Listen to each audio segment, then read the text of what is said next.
감사합니다. 오늘 계속해서 사도행전 18장 5절부터 10절 본문을 읽겠습니다. 실라와 디모데가 마게도냐로부터 내려오매 바울이 하나님의 말씀에 붙잡혀 유대인에게 예수는 그리스도라 밝히 증언하니 그들이 대적하여 비방하거늘 바울이 옷을 털면서 이르되 너희 피가 너희 머리로 돌아갈 것이요 나는 깨끗하리라. 이후에는 이방인에게로 가리라 하고 거기서 옮겨 하나님을 경외하는 디도 유스도라 하는 사람의 집에 들어가니 그 집은 회당 옆이라. 또 회당장 그리스보가 온 집안과 더불어 주를 믿으며 수많은 고린도 사람도 듣고 믿어 세례를 받더라. 내가 너와 함께 있음에 어떤 사람도 너를 대적하여 해롭게 할 자가 없을 것이니 이는 이 성중에 내 백성이 많음이라 하시더라. 아멘. 바울이 이제 도착한 고린도라는 도시 어디 있냐 하면 여기 있습니다. 아테네. 이 아덴이라고 개혁성경은 번역되어 있는데 아덴만하고 다릅니다. 아덴만은 이쪽에 사우디아라비아 이쪽에 예멘 쪽에 있고 여기는 그리스 아테네를 아덴이라고 적었고 거기서 이렇게 내려오면 고린도 이쪽이 아가야 지방이죠. 저 위쪽은 마게도니아 지방이고 고린도에 도착을 했는데 이 고린도는 아주 퇴폐적인 도시죠. 음란하고 이방인을 섬기는 도시입니다. 그래서 이방인을 섬기려고 신전을 크게 짓고 그 신전에서 예배 드리는 예배 순서 가운데 음행이 있어서 아주 음란하고 우상숭배가 가득한 그런 곳입니다. 그런데 이 고린도에도 뭐 다 유대인들이 이렇게 퍼져 있는데 고린도에도 바울에 대한 유대인들의 분노와 핍박이 계속 이어졌다. 그렇게 성경은 말하고 있습니다. 이렇게 이제 어려움을 당하고 있을 때 이 아테네부터 이 고린도 오기까지 바울이 혼자 있었는데 왜냐하면 동역자인 실라와 디모데가 저 위쪽에 그동안에 바울이 여러 곳에 교회를 세우고 떠났기 때문에 그 교회들의 소식이 궁금해서 믿을 만한 동역자인 이 실라와 디모데를 여러 곳에 보냈었거든요. 이제 다시 바울에게 돌아왔어요, 이들이. 그래서 바울에게 좋은 소식을 지금 가지고 왔죠. 그 좋은 소식은 뭐냐 하면 그 어려운 시련 가운데서도 그들이 믿음으로 견고하게 그 일을 주님의 거룩한 일을 감당하고 있다라는 디모데의 소식입니다. 그러니까 바울은 얼마나 힘이 났겠어요. 힘을 얻어서 비록 그 고린도에서도 유대인들의 핍박이 있고 많은 어려움이 있었지만 그럼에도 불구하고 담대히 그들에게 예수는 그리스도라고 밝히 증거할 수가 있었습니다. 바울이 핍박에 굴하지 않고 복음을 전할 수 있었던 것은 하나님 말씀에 붙잡혔기 때문입니다. 여러분 말씀에 붙잡히시기 바랍니다. 실라와 디모데가 마게도냐로부터 내려오며 바울이 하나님의 말씀에 붙잡혀. 따라합시다. 하나님의 말씀에 붙잡혀. 여러분 우리는 영적으로 사는 사람들입니다. 하나님 말씀에 붙잡혔다는 건 영적으로 힘이 있다는 에너지가. 왜? 하나님의 말씀이 살아서 운동력이 있고 활력이 있고 바울의 마음에는 하나님의 말씀이 항상 살아 움직였다. 살아있는 말씀이 여러분 마음 가운데도 동일하게 있기 바랍니다. 말씀 히브리서 시작. 하나님의 말씀은 살아있고 활력이 있어 좌우의 날선 어떤 검보다도 예리하여 혼과 영과 및 관절과 골수를 찔러 쪼개기까지 하며 또 마음의 생각과 뜻을 판단하나니. 영적인 것은 보이지 않습니다. 그래서 혼, 영 안 보이죠. 관절, 골수 안 보이죠. 마음, 생각, 뜻 안 보입니다. 그런 것들을 다 이 말씀이 다 조정하고 조절하고 회복시키고 변화시킨다라는 것입니다. 그래서 말씀에 대한 확실한 믿음을 가지고 사는 사람들이 있어요. 그런 사람들은 마음속에 뿌려진 그 말씀, 예배를 통하여 또 뭐 큐티나 그 밖에 말씀을 대하는 그 모든 과정을 통하여서 능력을 받게 되는 것입니다. 어떤 그릇에게 믿음이 있는 마음, 이 마음은 영을 담는 그릇이잖아요. 근데 그 마음에 믿음이 있느냐, 어떤 믿음? 말씀에 대한 믿음. 그러나 믿음이 없는 마음에는 말씀이 살아 있을 수 없고 성장할 수가 없습니다. 바울은 부활하신 주님을 어디서 만나죠? 다메섹에서 만나죠. 직접 살아있을 때 만나지 않았습니다. 12사도들처럼 다르죠. 그러나 직접적인 주님의 만남 이후에 그는 여러 계시를 많이 받습니다. 그리고 하나님의 말씀을 지금 성경을 통하여서 지금 우리에게도 전달시켜 주시는데 셋째 하늘에 올라가서 말할 수 없는 주님과의 교제도 한 사람입니다. 천국도 갔다, 하늘의 보좌도 갔다 온 사람이에요. 이렇게 바울의 생애 전부가 예수님에게 붙잡히고 예수님에게 탁 붙어 있고 그리고 그 안에 파묻힌, 말씀 안에 파묻힌 사람입니다. 이런 마음속에 하나님의 말씀이 들어갔으니 그의 마음이 하나님의 말씀으로 가만히 있을 수 없는 거예요. 뜨거워져서 어쩔 수가 없는 거예요. 복음을 전하지 않고는. 그래서 그는 그 복음을 빚진 자의 책임감에 사로잡혀서 전하게 됩니다.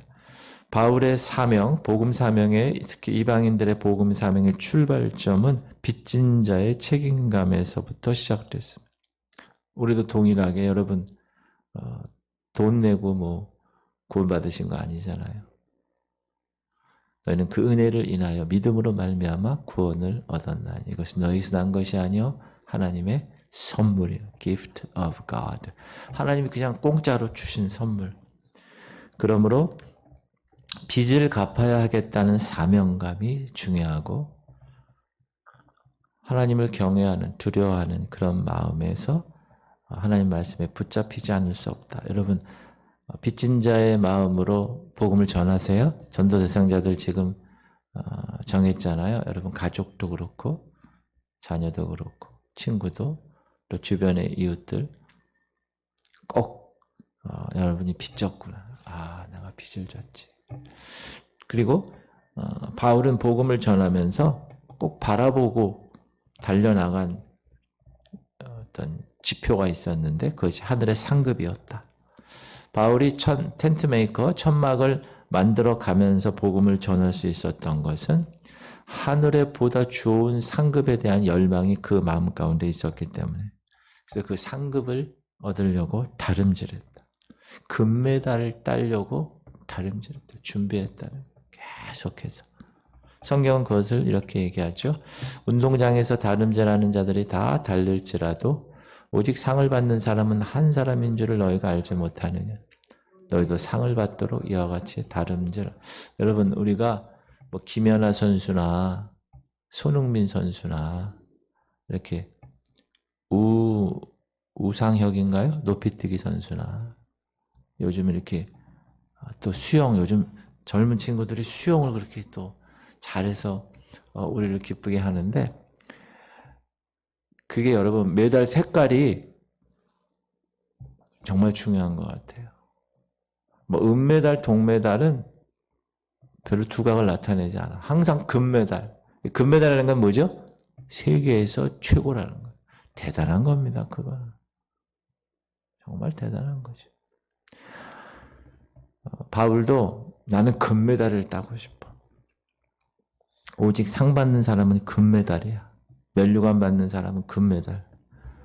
사랑하는 성도님들, 하늘의 상급 얻는 일에는 양보가 없어야 합니다. 이런 일일수록 우리는 어떻게 될 수 있는 대로 많은 욕심을 가지셔야 돼요. 그 성경적인 가르침입니다. 오늘도 이 새벽 깨우면서 주님의 뜻을 묻고 오늘 하루 사시면서 뭘 생각해요? 하나님이 나에게 주실 상급, 금메달, 금면류관. 그걸 생각하며 끝까지 완주하시기 바랍니다. 포기하지 말고. 바울은 고린도에서 복음을 전할 때도 마찬가지로 그곳에 있는 유대인들에게 핍박을 당한 거죠. 그래서 바울은 이제 유대인 회당에서 가르치기를 포기하고 이방인들에 가서 복음을 전할 것이라고 이야기하죠. 6절 그들이 대적하여 비방하거늘 바울이 옷을 털면서 이르되 너희 피가 너희 머리로 돌아갈 것이요 나는 깨끗하리라. 이후에는 이방인에게 가리라 하고 내가 너에게 복음 안 전한 게 아니야. 복음 전했어. 너희들이 거부했지? 먼지를 탁탁 털면서 증거를 남기고 난 이제 너희들에게 안 가. 이방인에게 가겠다. 그러나 반면에 유대인 회당에서 복음을 전할 때 그 회당의 회당장 그리스보라는 사람, 그분이 예수를 믿게 됐죠. 유대인들에게 있어서는 특별히 그 메시아 사상이 그 문화가 있는 그런 사람들에게 그 메시아가 예수야. 그것만 연결시켜주면 그들은 다 끝났기 때문에 기본적인 지식이나 여러 가지 문화가 갖춰져 있기 때문에 그리고 유대인 회당장과 고린도인들 중에 몇몇이 예수를 믿고 세례를 받았다.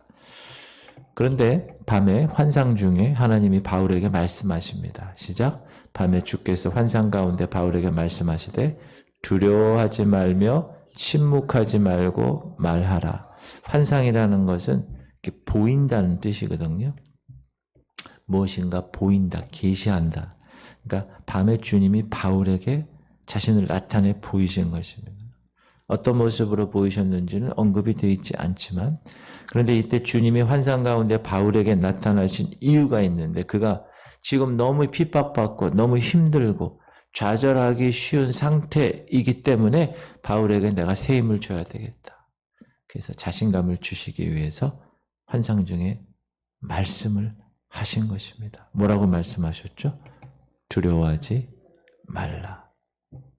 사랑하는 성도님들, 복음을 전하는 일에 있어 특히 이렇게 핍박 가운데 우리가 북한 땅에 복음을 전하거나 중국 땅에 이슬람권에 복음을 전한다는 것은 엄청난 핍박과 고난이 있습니다. 죽습니다. 참수당해요. 목이 잘리는 거예요. 이슬람 같은 경우는. 그러나 복음을 전하는 일에 있어서 두려움은 금물이다. 하나님 그렇게 얘기하시고 물론 우리 인간에게 두려움이 없을 수 없죠. 특히 자기 생명과 직결되는 것. 여러분 운전하다가도 평소에 괜찮은 사람이 갑자기 운전을 누가 확 껴들면 확 한번 막 돌잖아요. 막 싱가포르, 막 브라질 막 이러잖아요. 그 하는 이유는 왜 그러죠? 차 사고 나서 죽을까 봐 그런 거잖아요. 그거에 대한 두려움이 있는데 인간에게는 본능적으로 두려움이 없을 수 없습니다. 베드로를 보세요. 베드로. 자기 스승을 따라가는 일에 대한 두려움이 있어가지고 그 스승을 3번이나 몰라요. 저주하면서까지 모른다고 부인한 일이 있었습니다. 엘리야도 보세요.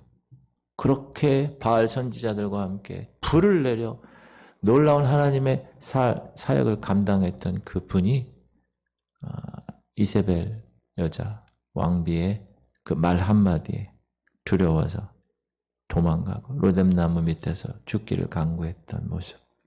그때 하나님께서 엘리야에게 천사를 보내셔서 어루만지고 먹을 거 주고 위로하시는 힘을 주신 것처럼 오늘도 이 바울 사도가 하나님 복음을 전하는 데 있어서 놀라운 그 핍박과 환난 가운데 있는 상황을 주님이 아시고 말씀하신 거예요. 찾아오신 거예요.